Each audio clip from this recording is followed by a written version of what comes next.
Once again, welcome back to KC's Classes. KC's Classesന്റെ മറ്റൊരു വീഡിയോയിലേക്ക് എല്ലാവർക്കും സ്വാഗതം. This is Kiran CS.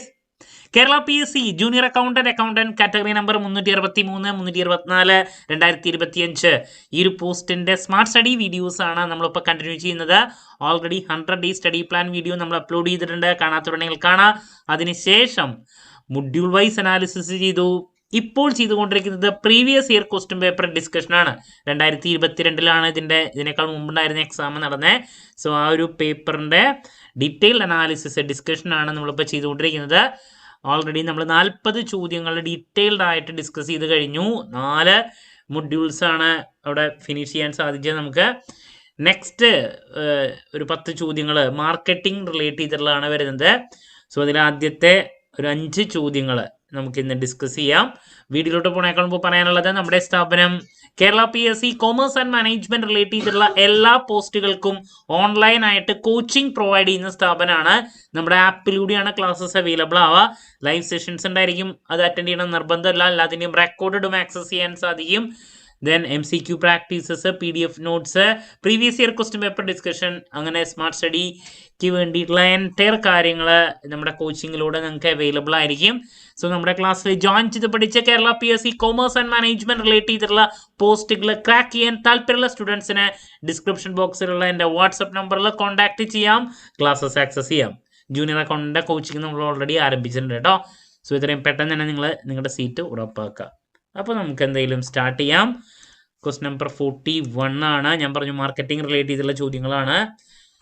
So question ഇതാണ്: new product is only an out growth of the existing product depends on the dash approach. അപ്പോൾ താഴെ പറയുന്ന 4 അപ്രോച്ചിൽ എന്താണ് ഈ പറയുന്ന സ്റ്റേറ്റ്മെന്റിന്റെ കൺസെപ്റ്റ്? എ ന്യൂ പ്രോഡക്റ്റ്, ഒരു പുതിയ പ്രോഡക്റ്റ് എന്ന് പറയുന്നത് ഓൾറെഡി ഉള്ള ഒരു പ്രോഡക്റ്റിൻ്റെ, എക്സിസ്റ്റിംഗ് പ്രോഡക്റ്റിൻ്റെ ഒരു നെക്സ്റ്റ് അല്ലെ ഔട്ട് ഗ്രോത്ത് ആണ് എന്ന് പറയുന്നത് ഏത് അപ്രോച്ച് ആണെന്നുള്ളതാണ്. നമ്പർ 1 ഇവിടെ പറയുന്നത് substitute, number 2 demand growth, then evolutionary preference. ഓരോന്നിൻ്റെ കൺസെപ്റ്റ് എന്താണെന്ന് നമുക്കൊന്ന് നോക്കാം. ഫസ്റ്റ് സബ്സ്റ്റിറ്റ്യൂട്ട് പറയുന്നുണ്ട്. സബ്സ്റ്റിറ്റ്യൂട്ട് എന്ന് പറഞ്ഞാൽ എന്താ? ഓൾറെഡി ഒരു എക്സിസ്റ്റിംഗ് പ്രോഡക്റ്റിനെ റീപ്ലേസ് ചെയ്ത് വരുന്ന ഇതിനെയാണ് നമ്മൾ സബ്സ്റ്റിറ്റ്യൂട്ട് എന്ന് പറയാം. ആ അപ്രോച്ചാണ് സബ്സ്റ്റിറ്റ്യൂട്ട് അപ്രോച്ച് എന്ന് പറയുമ്പോൾ. അപ്പോൾ അതല്ലത്. പിന്നെ ഡിമാൻഡ് ഗ്രോത്ത് ആണ്. ഡിമാൻഡിന്റെ ബേസിൽ പുതിയൊരു പ്രോഡക്റ്റ് വരുമ്പോഴാണ് അതിനെ നമുക്ക് ഡിമാൻഡ് ഗ്രോത്ത് എന്ന് പറയാൻ സാധിക്കുക. അപ്പോൾ അതാണോ? അല്ല. ഇവല്യൂഷണറി എന്ന് പറയുന്നുണ്ട് നെക്സ്റ്റ് അപ്രോച്ച്. ഇവല്യൂഷണറി എന്ന് പറഞ്ഞാൽ എന്താ? എക്സിസ്റ്റിംഗ് ആയിട്ടുള്ള പ്രോഡക്റ്റിനെ നെക്സ്റ്റ് ലെവലിലോട്ട് നമ്മൾ കൊണ്ടുവരാണ്. ഇപ്പോൾ 3G 4G ആയി 5G ആയി വരുന്നുണ്ട്. അതാണ് ഇവല്യൂഷണറി എന്ന് പറയുന്നത്. സോ അതാണ് ഈ സംഭവം. എക്സിസ്റ്റിങ്ങിൻ്റെ ഔട്ട് ഗ്രോത്ത് ആണ് ന്യൂ പ്രോഡക്റ്റ്. അതാണ് ആൻസർ വരാം. ഓപ്ഷൻ C ആണ്. പിന്നെ പ്രിഫറൻസ് എന്ന് പറഞ്ഞിട്ടുണ്ടെങ്കിൽ കസ്റ്റമറുടെ പ്രിഫറൻസ് അനുസരിച്ചിട്ട് നമ്മൾ പ്രോഡക്റ്റ് കൊണ്ടുവരുമ്പോൾ അതിനെയാണ് നമുക്ക് പ്രിഫറൻസ് എന്ന് പറയാൻ സാധിക്കുക. അപ്പോൾ ഇതാണ് 4 ഓപ്ഷൻ. അതിൽ ആൻസർ വരുന്നത് ഓപ്ഷൻ C ആണ് കേട്ടോ. ക്ലാരിറ്റി കിട്ടിയെന്ന് പ്രതീക്ഷിക്കുന്നു. Moving to question number 42. A firm can have super normal profits in the long run under. Super normal profit എന്ന് പറയുമ്പോൾ എന്താ? സാധാരണ കിട്ടുന്നതിനേക്കാൾ കൂടുതൽ പ്രോഫിറ്റ്സ് ലോങ് റണ്ണിൽ എപ്പോഴാണ് ഒരു ഫേമിന് ഏൺ ചെയ്യാൻ സാധിക്കുക? Number 1 monopoly, duopoly, perfect competition, oligopoly. നമുക്ക് നോക്കാം. ആദ്യത്തെ മൊണോപ്പൊളി സിറ്റുവേഷൻ്റെ പ്രത്യേകത എന്താ? ഒരൊറ്റ ആളാണ് അവിടെ ഉണ്ടാവുക മാർക്കറ്റിൽ. നോ എൻട്രി, പുതിയ ആൾക്കാർക്ക് എൻട്രി ഇല്ല. ഇയാൾക്ക് ഏത് എമൗണ്ടിൽ വേണമെങ്കിൽ പ്രൊഡക്റ്റിൻ്റെ പ്രൈസ് തീരുമാനിച്ച് വിൽക്കാൻ സാധിക്കും ലോങ് റണ്ണിൽ. അപ്പോൾ മൊണോപ്പൊളി ആണ് എങ്കിൽ അവിടെ സൂപ്പർ നോർമൽ പ്രോഫിറ്റ്സ് കിട്ടും എന്നുള്ളതാണ്. സോ ആൻസർ ഓപ്ഷൻ A ആണ് വരിക. പിന്നെ ഡ്യുവോപ്പൊളിയിൽ ഡ്യൂ മീൻസ് അല്ലേ 2 ആണ്. അവിടെ മെയിനായിട്ട് മാർക്കറ്റിൽ 2 ഫേംസ് ആയിരിക്കും ഉണ്ടായിരിക്കുക. അപ്പോൾ അവിടെയും ഈ പറയുന്ന സൂപ്പർ നോർമൽ പ്രോഫിറ്റ് ഉണ്ടായിരിക്കും. ബട്ട് ഇവിടെ 2 പേരുണ്ട്, ഇവിടെ ഒരൊറ്റ ആളാണല്ലോ. അപ്പോൾ അതുകൊണ്ട് ഇവർക്ക് അതിലും കൂടുതൽ വരാം. പെർഫെക്റ്റ് കോമ്പറ്റീഷൻ എന്ന് പറയുമ്പോൾ ആർക്ക് വേണമെങ്കിൽ കയറാം. Homogeneous product, free entry and exist ആണ്. അപ്പോൾ അവിടെ നോർമൽ പ്രോഫിറ്റ് കിട്ടുള്ളൂ. ഒളിഗോപ്പൊളി എന്ന് പറയുമ്പോൾ ഫ്യൂ ആണ്. Oligo means few. അപ്പോൾ കുറച്ച് പേര് മാർക്കറ്റിൽ ഉണ്ടായിരിക്കും എന്നുള്ളതാണ്. അപ്പോൾ അവർക്ക് പ്രോഫിറ്റ് ഉണ്ടായിരിക്കും.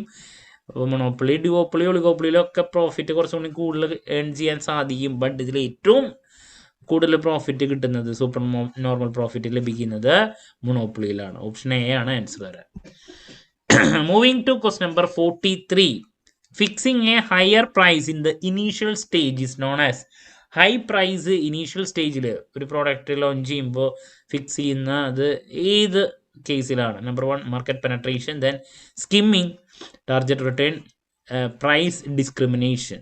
അപ്പോൾ പ്രൈസ് ഫിക്സ് ചെയ്യുന്നതിനെ റിലേറ്റ് ചെയ്തിട്ടുള്ളതാണ്.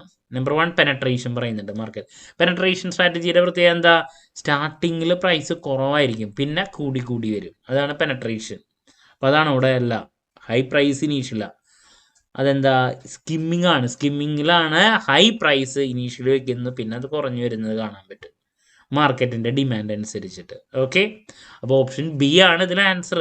ഓക്കെ, ടാർഗറ്റ് റിട്ടേൺ ഒന്നും ഈ പറയുന്ന പ്രൈസ് ഫിക്സേഷനെ റിലേറ്റ് ചെയ്തിട്ടുള്ള കൺസെപ്റ്റ് അല്ല. ടാർഗറ്റ് റിട്ടേൺ എന്ന് പറയുമ്പോൾ എക്സ്പെക്ട് റിട്ടേൺ ഓൺ ഇൻവെസ്റ്റ്മെന്റിനെ റിലേറ്റ് ചെയ്തിട്ടുള്ളതാണ് കൺസെപ്റ്റ്. അപ്പോൾ ഇതല്ല.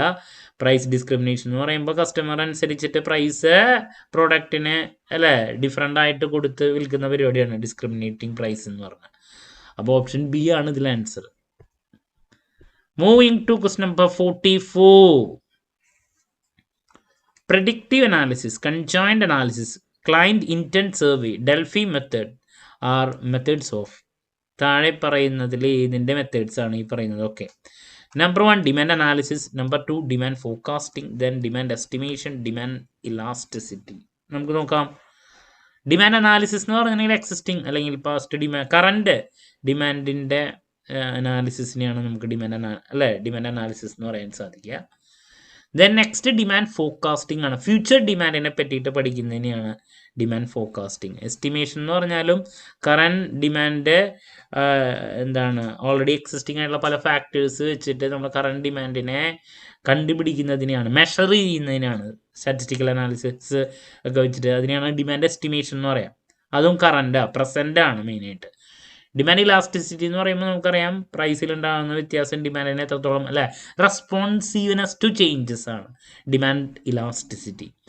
അപ്പോൾ ഫ്യൂച്ചർ ഡിമാൻഡിനെ പറ്റിയിട്ട് പഠിക്കുന്ന മെത്തേഡ്സ് ആണ് ഈ പറയുന്ന 4. പ്രെഡിക്റ്റീവ് അനാലിസിസ് ഫ്യൂച്ചർ ഡിമാൻഡാണ്. കൺജോയിന്റ് അനാലിസിസ് ഫ്യൂച്ചർ കാര്യങ്ങളെ മെഷർ ചെയ്യുന്നതാണ്. ക്ലയൻറ്റ് ഇൻറ്റൻറ്റ് സർവേ, ക്ലയൻറ്റിൻ്റെ ഇൻറ്റൻഷൻ, കസ്റ്റമറുടെ ഇൻറ്റൻഷൻ ഫ്യൂച്ചറിൽ ഇത് പ്രൊഡക്റ്റിലോട്ടാണ്, അങ്ങനെയുള്ള സർവേ ആണ്. ഡെൽഫി എന്ന് പറയുമ്പോൾ എക്സ്പേർട്ട് ഒപ്പീനിയൻ അബൌട്ട് ഫ്യൂച്ചർ ഡിമാൻഡാണ്. അപ്പോൾ ഇത് 4ഉം ആക്ച്വലി ഡിമാൻഡ് ഫോർകാസ്റ്റിങ്ങിനെ റിലേറ്റ് ചെയ്തിട്ടുള്ള മെത്തേഡ്സ് ആണ്. ഓക്കെ, സോ ഓപ്ഷൻ ബി ആണ് ഇതിൻ്റെ ആൻസർ വരാം. Then next demand estimation process includes. Demand estimation എന്ന് പറയുമ്പോൾ നമ്മൾ ജസ്റ്റ് കൺസെപ്റ്റ് പറഞ്ഞിട്ടുണ്ടായിരുന്നു. പ്രസൻറ്റ് ഡിമാൻഡിനെ മെഷർ ചെയ്യലാണ് മെയിനായിട്ട്. ദെൻ ഡിമാൻഡിനെ എസ്റ്റിമേറ്റ് ചെയ്തതിന് ശേഷമാണ് നമുക്ക് ഈ പറയുന്ന ഡിമാൻഡിൻ്റെ ഫോർകാസ്റ്റിങ്ങിലോട്ട് പോകുക. ഓക്കെ, എസ്റ്റിമേറ്റ് ചെയ്തതിന് ശേഷം. അപ്പോൾ ആ എസ്റ്റിമേഷൻ്റെ പ്രോസസ്സിൽ താഴെ പറയുന്നതിൽ എന്തൊക്കെയുണ്ട്? Number 1 forecast, estimation of its accuracy, description of the dependency relationship, all the above. അപ്പോൾ ഡിമാൻഡ് എസ്റ്റിമേഷൻ പ്രോസസ്സിൽ നമ്പർ 1 ഫോർകാസ്റ്റ് ഉണ്ട്. കാരണം ഡിമാൻഡ് എസ്റ്റിമേറ്റ് ചെയ്തതിന് ശേഷം പിന്നെ പോകുന്നത് ഫോർകാസ്റ്റിങ്ങിലോട്ടാണ്. അപ്പോൾ അതിൻ്റെ ഈ പറയുന്ന പ്രോസസ്സ് എന്ന് പറയുമ്പോൾ എന്താ എസ്റ്റിമേഷൻ്റെ സ്റ്റെപ്പുകളാണ്. അപ്പോൾ ആ സ്റ്റെപ്പിൽ നമ്മൾ എന്താ എസ്റ്റിമേഷന് ശേഷം നെക്സ്റ്റ് ഫോർകാസ്റ്റിങ്ങിന് ഹെൽപ്പ് ചെയ്യുന്നതാണ് എസ്റ്റിമേഷൻ. അപ്പോൾ പ്രോസസ്സിൽ ആ ഒരു പരിപാടിയും ഉണ്ടെന്നുള്ളതാണ്. ഞാൻ പറഞ്ഞു ആഫ്റ്റർ എസ്റ്റിമേഷൻ അവിടെ ഫോർകാസ്റ്റ് ആണ്, അതിൻ്റെ ഒരു പാർട്ടാണ് അല്ലേ ഈ ഫോർകാസ്റ്റ് എന്ന് പറയുന്നത്. ഓക്കെ, കോമ്പോണൻസിൽ അല്ലെങ്കിൽ സ്റ്റെപ്പിൽ വരുന്നതാണ്. Then estimation of its accuracy, ഡിമാൻഡിൻ്റെ ആക്യുറസി എന്ന് പറയുന്നത് എസ്റ്റിമേറ്റ് ചെയ്യുന്നുണ്ട്. ഡിപ്പെൻഡൻസി റിലേഷൻഷിപ്പ് നോക്കുന്നുണ്ട്. അപ്പോൾ ഇത് 3ഉം എസ്റ്റിമേഷൻ പ്രോസസ്സിൽ വരുന്നതാണ്. ഓൾ ദ അബവ് ആണ് ആൻസർ. അപ്പോൾ ദാറ്റ്സ് അബൌട്ട് നമ്മൾ ഒരു 5 ചോദ്യങ്ങൾ മാർക്കറ്റിംഗ് റിലേറ്റ് ചെയ്തിട്ടുള്ളതൊക്കെ ഡിസ്കസ് ചെയ്തിട്ടുണ്ട്. അപ്പോൾ നെക്സ്റ്റ് നമുക്ക് ഒരു 5 ചോദ്യങ്ങൾ കൂടി വരുന്നുണ്ട്. അപ്പോൾ അത് നമുക്ക് നെക്സ്റ്റ് ക്ലാസ്സിൽ ഡിസ്കസ് ചെയ്യാം. ക്ലാരിറ്റി കിട്ടിയെന്ന് പ്രതീക്ഷിക്കുന്നു. എന്ത് ഡൗട്ട് ഉണ്ടെങ്കിലും കമൻറ്റ് ചെയ്യാനുള്ള മറുപടി ഞാൻ വീഡിയോസിലൂടെ നൽകുന്നതായിരിക്കും. മറ്റൊരു വീഡിയോയുമായി വീണ്ടും കാണാമെന്നുള്ള പ്രതീക്ഷയോടെ നിർത്തുന്നു. This is Kiran CS signing off. Have a nice day. Thank U.